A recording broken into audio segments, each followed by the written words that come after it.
నడిచేటప్పుడు లేస్తే పడతావు నాన్న, నువ్వు లెయ్యొద్దు అన్నామనుకో, వాళ్ళు నడవనవసరం లేదా?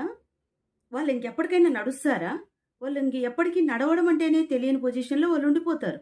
వాళ్ళు లేస్తారు, పడతారు, కూర్చుంటారు, కొట్టుకుంటారు దేనికంటే దానికి.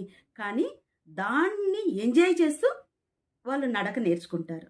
మనం గూడా అంతే. ఏదైనా ఒక పని చేసినప్పుడు ఎవరైనా స్టాప్ చేయమని చెప్పినప్పుడు, మనకు దాని వలన నేను చేయగలననేటటువంటి నమ్మకం 100% మనకున్నప్పుడు స్టార్ట్ చేసేసేయడమే. చేసిన తర్వాత చిన్న చిన్న ఒడిదుడుకులొచ్చినప్పుడు, నేను చెప్పానా? ఆ! చెప్పానా నేను? ఆ పని స్టార్ట్ చేయొద్దు. నీ వల్ల కాదని చెప్పానా?